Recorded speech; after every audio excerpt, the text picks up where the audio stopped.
Lingan. Mga minamahal, tayo po magkaisang manalangin sa ating buhat mabait na Diyos sa umagang ito. Hallelujah. Opo dakil at papagpalang Diyos ang banal na makapangyarihan sa lahat. Sa pangalan mo po, aming pinakamamala pa Iso Kristo. Pinupuri ka na at pisasalamatan o Diyos. Amin niluluwalhati. Tinataas sa iyong dakil at makapangyarihan pangalan. Maraming salamat sa iyong malapay noon sa gabing ito na kami yung pinangunahan. Malapay noon, iyon na langsan. Bawat yugto at bahagi yung balagawain. Simula sa aming pagpupuri. Malapay noon, maraming salamat sa mga patutuon na yung mga anak na hayag yung kabutihan, yung kapangyarihan. At din po malapay noon sa awitin na yung mga awit, ay yung matamis banal na presensya o Diyos na patuloy mo pinapadama sa bawat sa amin na ito ang aming kagalakat, kalakasan sa paglilingkod sa iyo. Salamat sa patuloy na pagkakalob na yung mga anak. Ikaw pong magbalik ng makalibong beses sa kanila malapay noon at sa umaga pong ito malapay noon kami yung kahabagan. Kami lumalapit sa iyong dakilang harapan, nagpapakababang loob, nagsisisi sa unat dalangin ng aming minamahal ang magulang siya mula pastor. Patawarin po bawat sa amin sa lahat ng pagkukulang, pagkakasala, maging ang iyong abang lingkod sa ganang akin, di ako karapat-dapat sa tungkuling ito sapagkat ako siyang makasalanan, siyang maruming basahan sa iyong harapan, ngunit ako yung kahabagat patawarin, malapay noon, hallelujah, pangunahan niyo po kami sa pag-aaral yung dakilang salita.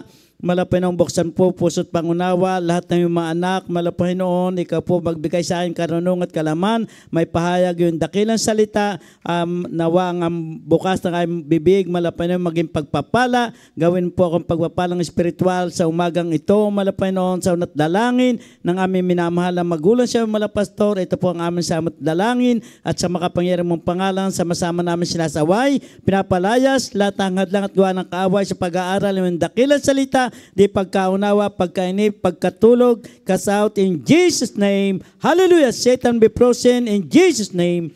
Hallelujah. Praise the Lord. Hallelujah. Purihin po ang ating dakilang Diyos, mga minamahal, at ang pinakamataas na pagpupuri, pagluwalhati, pagdadakila at pagsamba ay nauko lamang sa nag-iisang Diyos na buhay na makapangyarihan sa lahat, ang hari ng mga hari, ang Diyos na lumikha langit at lupa na pinagkakautangan natin ng buhay, walang iba kundi ang ating pinakamamahal na po Iso Kristo. At ganyan din po ang ating pagbibigay galang, pagrespeto sa ating minamahal, ginagalang na Pastor Evangelista Willistrada Almeida, na siyang propeta sa ating panahon. At ganyan din po maging sa lahat ng kanyang mga anak, manugang at apo, sa lahat po ng Almeida Children, Almeida Family. At ganyan din po patuloy natin inaalaala ang mga aral at turo na iniwan ng ating beloved Assistant Pastor Lena Coman Almeida. Pagbati rin po sa ating mga co-preacher, sa lahat po ng ating mga musician, mga awit, sa inyo pong lahat, mga minamahal, sa pong pinagpalang umaga sa ating lahat. Lahat po yung magsabi ng praise the Lord. Palakpakan po natin ang ating pinakamamalapan Diyos, mga minamahal. At kapag po ganito, mga minamahal, na tayo nasa pag-aaral ng salita ng ating malapinong, kinakailangan na tayo ay matalino. Amen? Kinakailangan tayo ay kumbaga listo. Bakit mga minamahal? Sapagkat baka po tayo madaya ng kaaway. Tayo ay kanyang patulugin, hindi tayo makapakinig ng salita ng ating buhat mabait na Diyos. Amen? Ito pa naman ay yung napakahalaga. Sapagkat dito mga minamahal, tayo matatagal na sa ating malapay noon. O mayroong mga bata pa sa ating dakilang Diyos.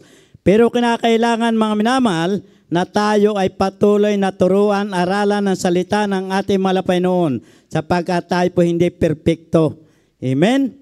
Marami pa tayong mga kahinaan, marami pa tayong dapat malaman, mga minamahal, patungkol sa kaluban ng ating buhat mabait na Diyos. Amen? Kaya minsan mga minamahal, ang salita ng ating malapay noon, ito po yung magbibigay sa atin ng karunungan at kalaman. Ito yung magtuturo sa atin mga minamahal kung paano tayo susunod sa kaluban ng ating dakilang Diyos. Kaya kinakailangan nating laging balik-balikan. Lagi nating unawain ang salita ng Diyos. Kumbaga, mga minamahal, lagi nating sa isang kukuha ng exam, kinakailangan na mag-review. Yun ang kailangan natin mga minamahal. Hindi natin pwedeng sabihin na tayo ay matagal na sa ating malapay noon. Alam na natin ang lahat. Hindi po mga minamahal. Kumbaga, lagi nating balikan para ito'y wag mawala sa ating mga puso, sa ating isipan. Para tayo po mga minamahal, makasunod sa kalooban ng ating buhat mabait na Diyos. Amen? Ngayon mga minamahal, basahin po natin ang unang bersikulo sa Banal na Kasulatan, sa aklat ng ikalawang Timoteo, Kapitulo 3, talatang 15 hanggang 17.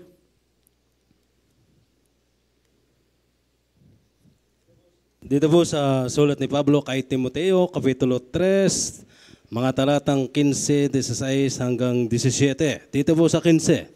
At mula sa pagkasanggol ay iyong nalalaman ang mga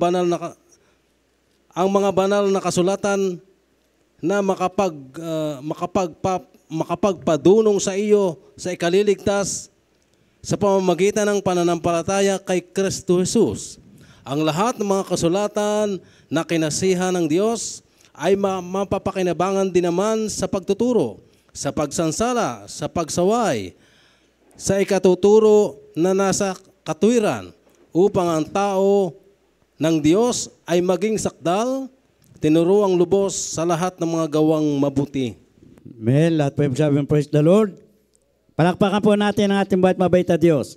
Ang sabi po ng kasi mga minamahal, mula sa pagkasanggol ay iyong nalalaman na ang banal na kasulatan na makapagpadunong sa iyo, sa ikaliligtas sa pamagitan ng panampalataya kay Kristo. Sabihin mga minamahal, ang banal na kasulatan, kung ating pong pag-aaralan ang salita ng Diyos, ang banal na kasulatan, ito yung magbibigay sa atin ng karunungan mga minamahal upang ating malaman, maunawaan ang mga bagay na dapat natin gawin sa ikaliligtas upang dito mga minamahal, sa pag-aaral mo ng salita ng Diyos, magkakaroon ka ng panampalataya sa ating malapay noon. Ang sabi ng 16, ang lahat ng mga kasulatan na kinasihan ng Diyos ay mapapakinabangan din naman sa pagtuturo, pagsansala, sa pagsaway, sa ikatututo na nasa katuwiran, upang ang tao ng Diyos ay maging sakdal, tinuruan lubos sa lahat ng mga gawang mabuti. So, ibig sabihin mga minamahal, ang banal na kasulatan o salita ng Diyos, ito po yung magbibigay sa atin ng karunungan. Ito po yung sasaway sa atin. Ito po yung sasansala. Kumbaga, pipigil sa atin sa paggawa natin ng kasalanan. Kumbaga, mga minamahal, kinakailangan mong laging pakinggan ang salita ng Diyos. Na kahit mga minamahal, ito minsan masakit sa napakinggan. O kumbaga, masakit sa atin, pero kinakailangan pa rin natin ipangaral. Kung ito yung ikabubuti, ikatututo natin para tayo makasunod, ipapangaral po natin mga minamahal. Kaya ito po ay, kumbaga tayo mga tunay na anak ng Diyos, hindi na tayo dapat pamasaktan. O tayo man minsan mga minamahal sa pamagitan salita ng Diyos, tayo po ay bigyang palaala. Tayo ay sawayin. Tayo ay rebukin. Kumbaga mga minamahal, ito ay para sa ating kabubuti, kaya ating tanggapin. Amen. Huwag po tayong masasaktan mga minamahal. Dahil ito ay kinakailangan ipangaral kahit masakit, kahit tayo masaktan. Bakit? Sapagkat dito tayo matututo. Dito tayo itinutuwid. Dito tayo sinasaway.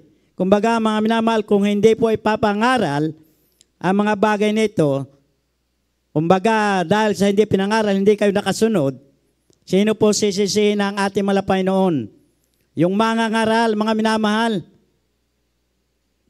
Yun ang sa kanya sisihin ng malapay noon, bakit hindi mo pinangaral, kaya yung tao ay hindi nakasunod. Amen? So, mga minamahal, ito pala ay bilang tayo mga Kristiyano, kinakailangan tayo maalam tumanggap ng pagtutuwid. Maalam tumanggap ng, kumbaga, mga minamahal, ng,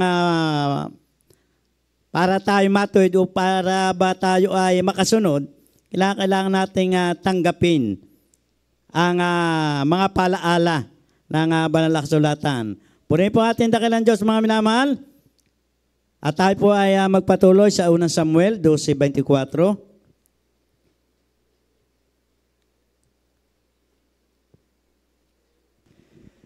Dito po tayo sa aklat ng 1 Samuel, Kapitulo 12, ang talata po ay 24. Matakot lamang kayo sa Panginoon at maglingkod kayo sa Kanya. Sa katotohanan ng inyong buong puso, dilidilihin nga ninyo kung gaanong dakilang mga bagay ang Kaniyang ginawa sa inyo. Lahat po ay magsabi ng praise the Lord. Maliwanag mga minamahal, ang sabi ng banal na kasulatan, matakot lamang kayo sa Panginoon. Maglingkod kayo sa Kanya sa katotohanan ng inyong buong puso. Ito pala mga minamahal ang hinahanap at nais ng ating buhay at mabait na Diyos. Na tayo ay matakot sa Kanya, tayo ay maglingkod sa katotohanan ng buong puso. Ngayon mga minamahal, kapag ang paglilingkod, tinatawag na paglilingkod ng buong puso, kumbaga mga minamahal, yung totoo sa ating sarili. Totoo sa ating puso, hindi yung ating paglilingkod para bang tayo ay patumpik-tumpik, paligoy-ligoy. Ang nais ng ating Panginoon, yung ating totoong paglilingkod. Yung hindi tayo nagre-reklamo, hindi tayo nagtatanong sa ating buhay at mabait na Diyos. Kapag totoo ang iyong paglilingkod sa ating Panginoon, naroon ang iyong kainitan, ang iyong kasigasigan. Kumbaga, mga minamahal, kapag totoo sa iyong puso ang iyong paglilingkod, ikaw ay mainit na naglilingkod sa ating Panginoon, ikaw ay nasa presensya ng ating buhay at mabait na Diyos, ikaw ay nasa kamay ng Panginoon, ikaw ay nasa kanyang kalooban. Sabihin mga minamahal, kapag ikaw ay nasa kamay ng ating buhay at mabait na Diyos, dahil totoo ang iyong paglilingkod, hindi ka maaagaw ni ninuman. Sino man mga minamahal, hindi ka maagaw sa kamay ng Diyos, kahit sabihin pa na ang lahat ng demonyo sa impyerno, kapag ikaw ay nasa presensya, nasa kamay ng Diyos, hindi ka maagaw. Dahil hindi hahayaan ng Diyos na ikaw ay mawala, ikaw ay maagaw, dahil totoo sa iyong puso ang iyong paglilingkod. Amen? Ngayon mga minamahal, nangyayari lamang na isang tao ay nawawala, isang mananampalataya, nawawala, o sa paglilingkod sa ating buhay at mabait na Diyos, dahil hindi totoo yung kanyang paglilingkod. Kumbaga mga minamahal, madali siyang masaktan, madali siyang matisod. Pero kapag totoo sa puso mo ang paglilingkod sa ating Panginoon, yung katitisuran, hindi mo yan papansinin. Dahil ang iniisip mo sa iyong puso ay paglingkuran mo ang ating Panginoon. Lahat po yung magsabi ng praise the Lord. Palakpakan po natin ang ating Panginoon, mga minamahal. Ngayon, basahin po natin ang Galatia, na ito po mga minamahal, yung kinakailangan na maging, kumbaga, yung nasa atin. Galatia 5:22.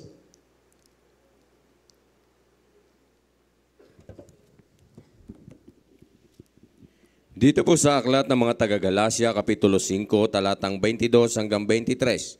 Datapwat ang bunga ng Espiritu ay pag-ibig, katuwaan, kapayapaan, pagpapahinuhod, kagandahang loob, kabutihan, pagtatapat, kaamuan, pagpipigil laban sa mga gayong bagay ay walang kautusan. Amen. Lahat po yung magsabi ng praise the Lord. Ito po mga minamahal, ang napakahalagang kinakailangang taglayin ng isang tunay na mananampalataya, isang tunay na anak ng Diyos. Nataglay niya ang bunga ng Espiritu. Ano mga minamahal? Pag-ibig.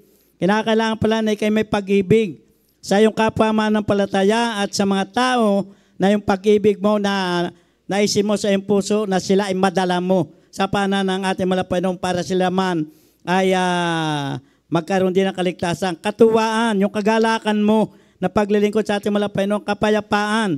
Alam natin mga minamahal na ito ay nasa ating kapayapaan, pagpapahinuhod. Kagandahan loob. Ano ba yung pagpapahinuhod mga minamahal? Yung bagang ikaw yung pagtimpi. Hindi ka madaling magalit. Kumbaga kahit na minsan masakit na yung sinasabi sa iyo, naroon pa rin yung pagpapahinuhod, pagpapakumbaba. Amen. Minsan mahirap, sabi ng ating beloved preacher, mahirap gawin yung magpakumbaba. Dahil minsan mga minamahal, tayo minsan madaling masaktan. Amen. Ngayon, nasabi dito mga minamahal, pagpapahinod, kagandahan loob, kabutihan, pagtatapat. O ibig sabihin mga minamahal, kagandahan loob, yung kabutihan, yung pagtatapat natin sa ating buhay at mabait na Diyos, kaamuan. Ano ba yung kaamuan? Pagpipigil. Laban sa mga gayong bagay ay walang kautusan. Ngayon mga minamahal, yung pagpipigil, kaamuan. So ito ay napansin ko mga minamahal sa dako ng nasalaan sa mag-asawang bato. Dahil nung una mga minamahal, yung mga kapatid natin doon, nung panahon sila ay wala pa sa ating malapay noon, kumbaga talagang sila ay matatapang, wala silang inuurungan, nakikipaglaban kahit na magkaubusan. Kumbaga, nung panahon yun, hindi sila kayang labanan, kumbaga kinatatakutan. Amen? Dahil kahit mismo sila mga minamahal, magkakapatid, nagkaaway. Amen? Na sabi nga nung isa, mga minamahal, nag-aaway yung dalawa. Sige, mag-away kayo o matira sa akin. So, ganun sila mga minamahal. Ngayon, nung sila makakilala sa ating buhay at mabait na Diyos, naging maamo na, mapagpakumbaba, may pag-ibig. Kaya ngayon mga minamahal, yung kanlang lupa na inaangkin nung iba, kumbaga, hindi na nila magawa yung kagaya nung dati na kapag ganung bagay talagang susugurin nila. Kahit sila ay ipinakulong na, hindi pa rin nila magawa magalit. Nasabi nga nila, mga minamahal, ay hindi na bahala ng malapay noon. Pero kung dati, ay nung sila wala pa sa ating malapay noon, hindi magkakaigi. Pero dahil nasa taglay na nila, mga minamahal, yung pag-ibig, kaamuan, nagawa nila na magpakumbaba, hindi na nila magawang gumanti na masama sa kanilang kapwa. Amen? Kaya itong mga bunga na Espiritu, kapag ka ito yung tinataglay na isama ng palataya, ikaw ay magiging matagumpay na Kristiyano. Magiging matatag ka. Kumbaga, mga minamahal, ang iyong pananampalataya ay matibay ang pundasyon. Hindi kayang tibagin. Kahit nga sabihin, mga minamahal, na hampasin ka ng hangin o bagyohin ka man ng mga problema, pagsubok, nandun pa rin iyong pananampalataya, yung iyong paglilingkod sa ating buhay at mabait na Diyos. Amen? Ngayon, mga minamahal, bagamat sabi nga, minsan ay mahirap gawin, pero sinasabi ng banal na kasulatan na ito dapat nating taglayin bilang tayo tunay na mga anak ng Diyos. Tapi magpatuloy mga minamahal sa Mateo 15:18.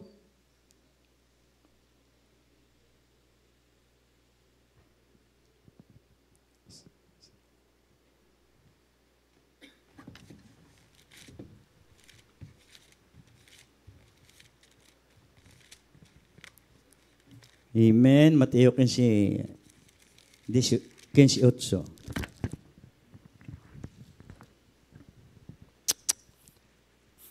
Dito po tayo sa aklat ng Mateo, Kapitulo 15, ang talata po ay 18. Ang bayang ito'y itinalagang ako ng kanilang mga labi. Mateo 15:8. 15:8. Ang bayang ito'y ginagalang ako. Iginigalang ako ng kaniyang mga labi, datapat ang kanilang puso ay malayo sa akin. Amen. Lahat po yung sabi ng praise the Lord. Pakahanda na po yung Roma para hindi po tayo nababalam sa ating pagbabasa. Ang sabi ng 8, ang bayang ito'y ginagalang ako ng kanilang mga labi, datapat ang kanilang puso ay malayo sa akin. So ibig sabihin mga minamahal, ito ay tumutukoy din sa ating mananampalataya. Bagamat tayo minsan mga minamahal, tayo ay dumadalo, tayo ay nagpupuri, umaawit din sa ating malapay noon, pero kung yung ating ginagawang yon ay parang tayo ay nakikigaya lamang o tayo nakikisama, kumbaga mga minamahal, ito yung sinasabi na ginagalang ng kanilang mga labi pero yung puso malayo. Sabihin mga minamahal, kahit tayo dumadalo at malayo yung ating puso, ang sabi dito mga minamahal, na kanilang pagsamba ay walang kabuluhan. So ibig sabihin mga minamahal, yung ating paglapit sa ating mabait na Diyos, kinakailangan talagang nasa ating puso. Tayo maglilingkod na rin lamang sa ating mabait na Diyos. Talagang isa puso na natin. Yung totoo, mga minamahal. Hindi yung pagpapaimbabaw o pakitang tao. Kinakailangan totoo sa iyong sarili para wag masayang yung ginagawa. Kaya sinasabi dito mga minamahal na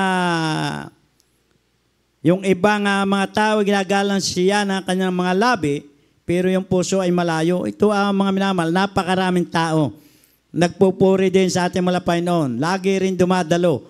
Pero malayo ang kalang puso sa ating mabait na Diyos. Kumbaga mga minamahal, sila kumbaga hindi nila ginaganap ang kalooban ng ating malapay noon. Sabihin mga minamahal, ito yung tinatawag na Kristiyanong hilaw. Amen? Lahat po yung sabi ng praise the Lord. Kaya sinasabi dito ng ating malapay noon na maging totoo na tayo. Amen? Para, kumbaga mga minamahal, walang masayang na oras at panahon sa ating paglilingkod sa ating mabait na Diyos. Yung totoo mga minamahal, kumbaga, pag totoo ang iyong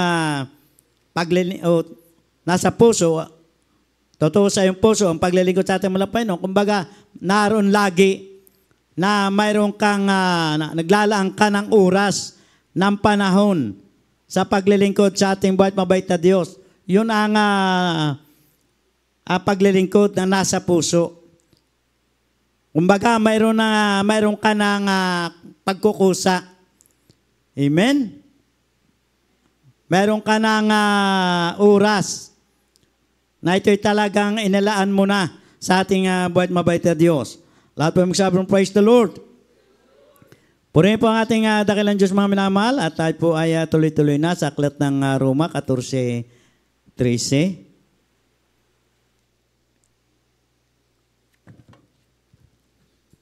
Dito po sa aklat ng mga taga-Roma, Kapitulo 14, talatang 13. Huwag na nga tayong maghatulan pa sa isa't isa, kundi bagkos ihatol ninyo ito na ang sino man ay huwag maglagay ng katitisuran sa daan ng kanyang kapatid o kadahilanan ng ikadarapa. Palakpakan po natin ang ating malapay noon, mga minamahal. Huwag na nga tayong maghatulan sa isa't isa. Ibig sabihin mga minamahal, huwag nating husgahan ang isang tao na kuminsan hindi naman natin nalalaman kung anong mayroon siyang pagkatao, anong dahilan. Sabihin, huwag tayo mga hatulan. Sabi natin malapay noon, huwag kayong humatol upang huwag kayong hatulan. So, sa isa't isa, kundi bagkos ihatol ninyo ito, na ang sino man ay huwag maglagay ng katitisuran sa daan ng kanyang kapatid o kadahilan ng ikararapa. Sabi dito, mga minamahal, huwag tayong maglagay ng katitisuran. Bakit, mga minamahal? Sapagkat kapag naglagay ka ng katitisuran sa iyong kapatid, ikaw ang magiging dahilan na kanyang ikararapa, ikaw ang sisisihin ng ating malapay noon. Kaya sinasabi dito, ipakita natin yung mga bagay na ikalalakas ang panampalataya ng iyong kapatid. Huwag yung ikaihina. Kaya sinasabi dito, huwag kang maglalagay ng katitisuran sapagkat ito ang magiging dahilan ng pagbagsak ng kanyang panampalataya. Amen? Kaya sabi dito mga minamahal,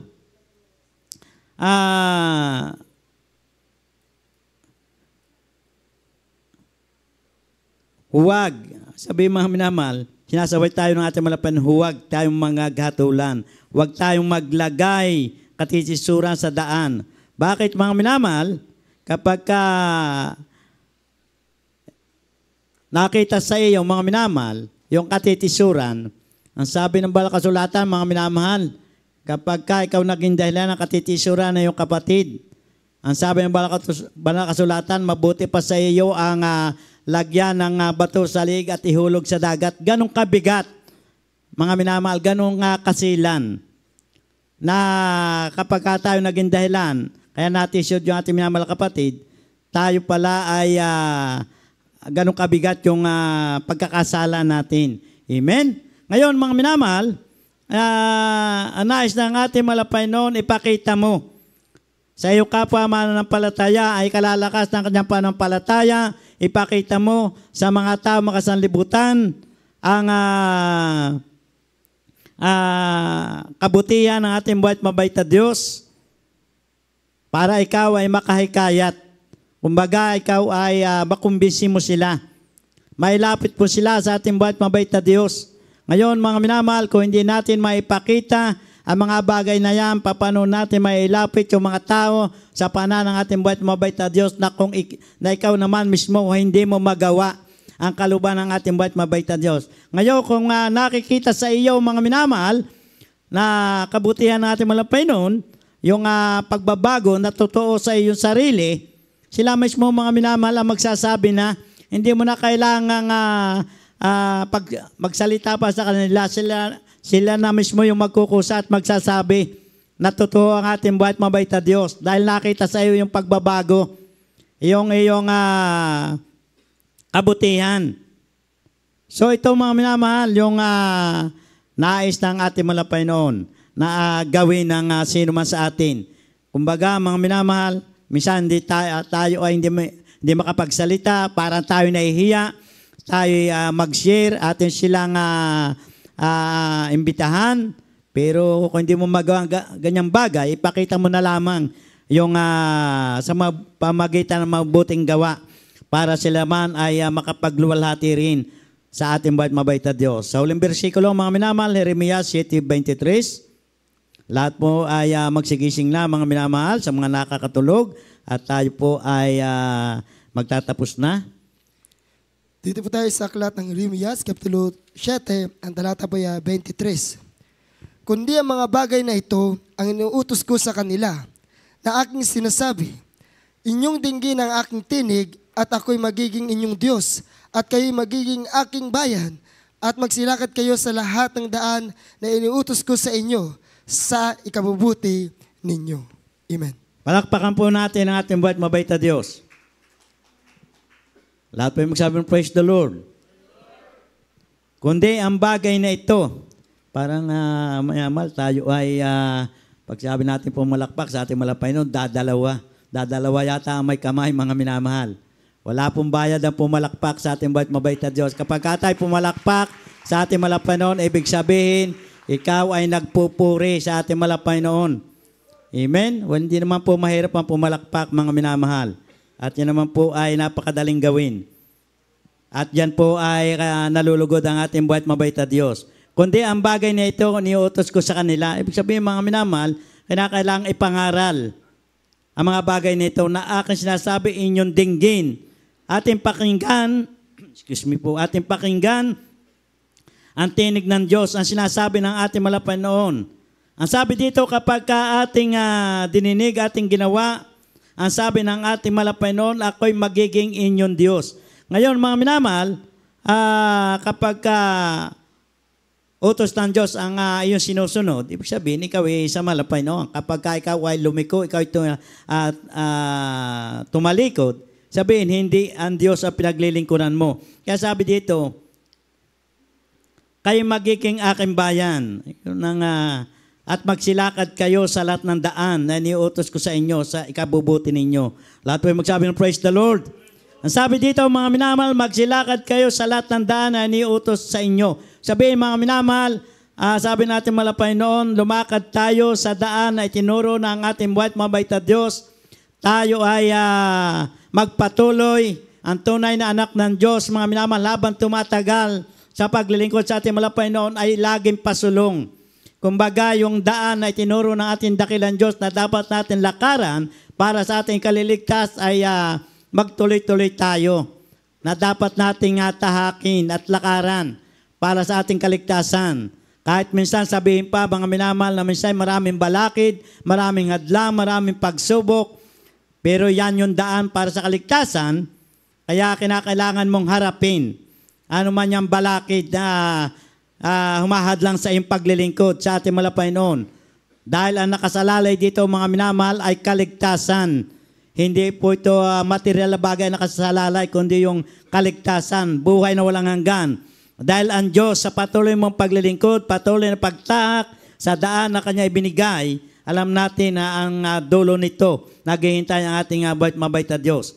Ang sabi dito, na iniuutos ko sa inyo, sa ikabubuti ninyo. Palakpakan po natin ating malapay noon. Ibig sabihin, mga minamahal, lahat ng sinasabi ng ating malapay noon, lahat ng iniuutos ng ating dakilang Diyos, ito'y ating sundin. Ito pala'y para sa ating kabubuti. Hindi pala para sa ikapapahamak, kundi para sa ating kabutihan, sa ating mga kapakanan. So, mga minamahal, ano pa ang ating dapat pang isipin? Sinabi na ng balakasulatan para sa ikabubuti natin. So tayo po ay sumunod na lamang, mga minamahal.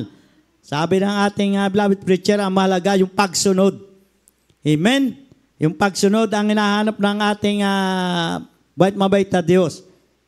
Kung ikaw ay susunod, sabi natin malapay noon, ito ay sa ikabubuti mo. Pero kung ikaw ay hindi susunod, ano pong kabaliktaran niya, mga minamahal? Ikapapahamak mo. Amen? So, mga minamahal, alam naman natin na ang Diyos ay hindi po nalulugod kapag isang tao ay tumalikod. Mismo ang malapay noon nagsabi na siya ay nalulungkot, siya ay umiiyak. Kumbaga, mga minamahal, umiiyak ang ating mabait na Diyos kapag nakita niya na isang mananampalataya tumalikod sa ating mabait na Diyos na kanyang paglilingkod ay hindi, kumbaga, wala sa kanyang puso. Amen? Kaya dito, mga minamahal, ang mga salitang ito'y lagi po nating bulay-bulay at isipin. Dahil ang nais ng ating dakilang Diyos, mga minamahal, tayo ay makapagpatuloy. Ayaw niya, mga minamahal, na tayo ay mawalay pa sa Kanya. Kaya ang paalaala ng ating mabait na Diyos, na huwag po tayong liliko. Sapagkat sa pagliko mo, ay maaaring ikaw ay mapahamak. Ayaw ng Diyos na mangyari yan, mga minamahal. Kaya pinapaalaala niya na tayo maglingkod na ng buong puso. Totoo sa ating mga sarili. Amen? Na ito naman alam natin at sinasabi ng balakasulatan para sa ating kabutihan. Hindi po pala tayo mapapahamak kung tayo susunod.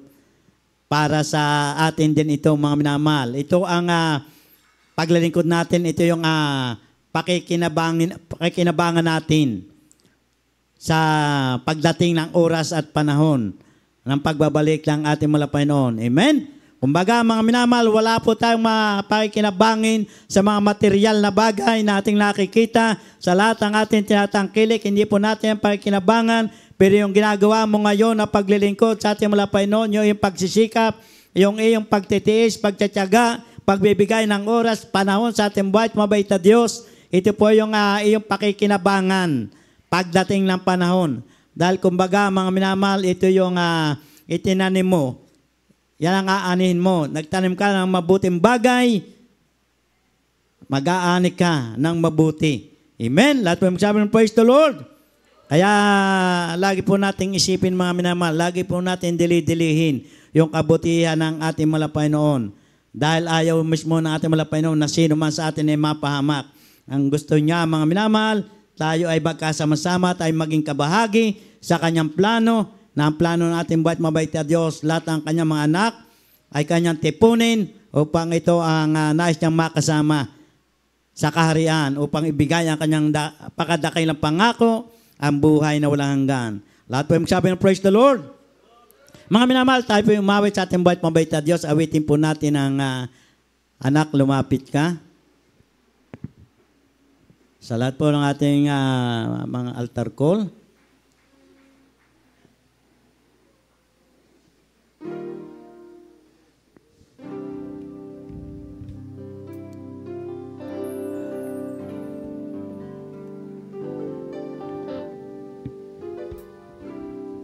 Anak, napapagod ka ba sa iyong paglilingkod? Ikaw ba'y nangihina? Hallelujah, hallelujah. Batid ko ang iyong nadarama. Hallelujah. Mga paghirap mo at pagluha. Hallelujah, hallelujah. Yun ba? Hallelujah. Lord Jesus ka pa. Patid mong pagbabalik ko'y malapit na. Amen. Hallelujah. Hallelujah. Lord Jesus. Anak, sa akin ay lumapit ka.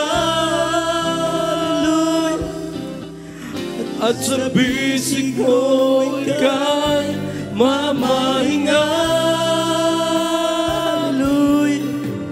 Ulo mo'y hilig sa aking dibdib, bintig ng puso ko'y iyong maririnig. Anak, labis kitang inibig. Amen. Hallelujah. Anak, Purihin natin buwan mabait na Diyos. Hallelujah. Glory to Jesus. sa iyong paglilingkod, ikaw ba'y nanghihina? Batid ko ang iyong nadarama, mga paghihirap mo at pagluha. Hallelujah, Jesus. Ngayon ba'y aalis ka pa?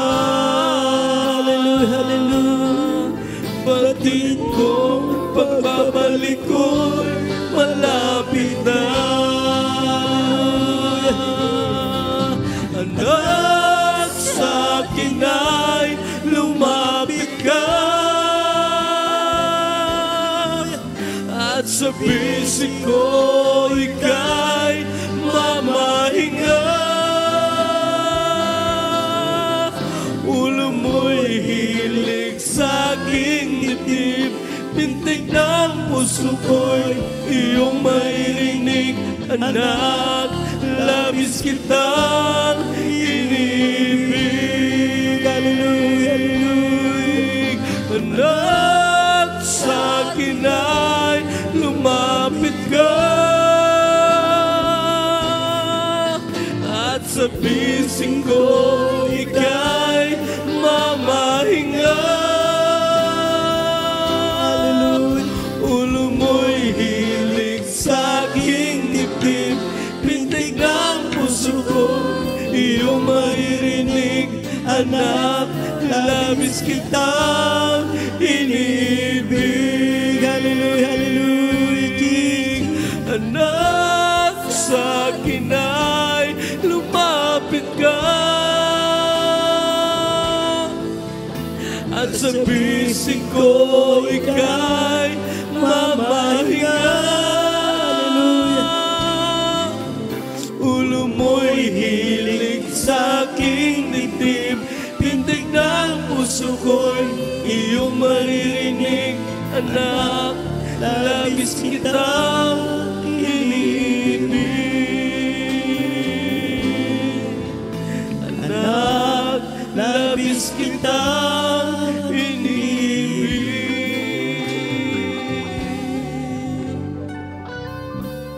Amen. Hallelujah.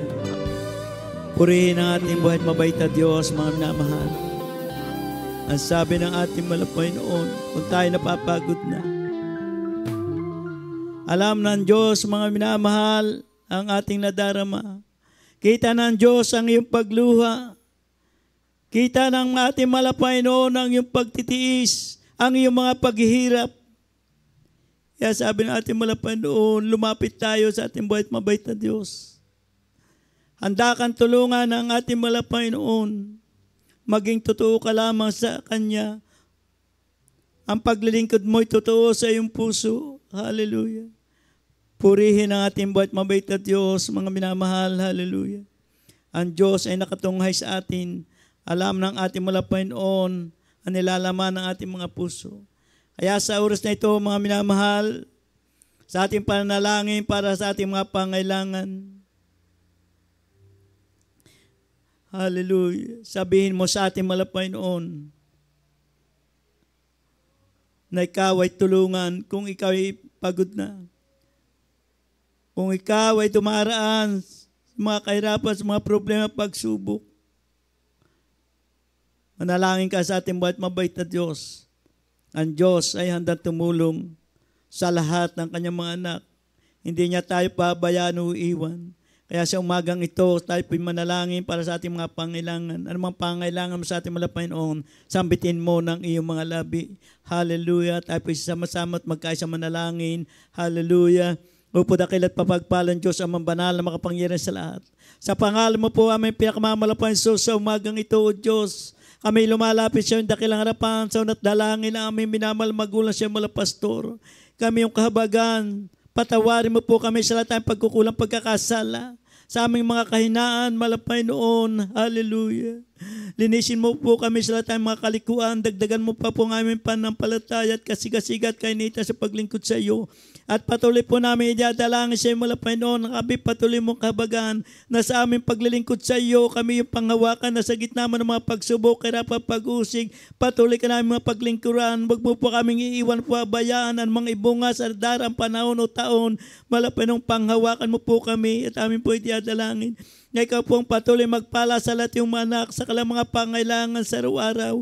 Yung gabay at patnubay, pag-ingat at pagkaloob mo, maging mga material na bagay, spiritual na pagpapala. Malapay nung amin din po idadalangin sa lahat yung mga anak na may tiyataglay ng mga karamdaman, Panginoon. Sila yung kahabagan, hipuin po pagpalang kamay, pagkaloob po kagalingan. Sa kalang mga pinagdaraan ng problema, tulungan mo po sila sa mga pagsubok, patatagin mo po sila, Panginoon. At amin din pong idadalangin sa iyo, Panginoon. Aming mga mahal sa buhay, hindi pa nakakilala sa iyo. Nawabaw ka magbalik, bigyan mo sila ang pagkakataon na ikay mapaglingkuran. Sa mga kapatiran namin na tumalikod, Panginoon, kahabagan mo po sila. Muli mong bigyan pa ng palataya, muli mo silang ibalik. Ikaw pong gumawa ng kapamaraanan, sila muli makapanumbalik sa iyo. At amin din po idadalangin sa iyo, Panginoon. Hallelujah. Ang lahat ng mga baguhan na bautisman sa dakilang pangalan, patuloy mo silang kabagat, pangawakan, na patuloy namin silang makasama at makapiling. Lalo tigit sa umagang ito ang aming minamahal na pastor, na patuloy mong ipagkaloob ang kalusug at kalakasan. Hallelujah, na patuloy namin silang makasama at makapiling. Maging ang kanyang mga anak, manugat na po, ingatan po at pagpalain. Malapay noon, sama sila naro sa pagkakataon ito. Sa lahat ng iyong mga anak, malapay noon. Hallelujah, kayo po sama-sama lumalapit sa iyo, malapay noon. Na kami yung kahabagan na hanggang sa iyong pagbabalik, patuloy ka namin mapaglingkuran, malapay noon sa unat dalangin ng aming minamahal na magulang sa iyo. Ito po ang aming samot dalangin. Hallelujah, sa makapangyarihan pangalan mo po, aming pinakamamalapay Jesus. Hallelujah, hallelujah, glory to Jesus.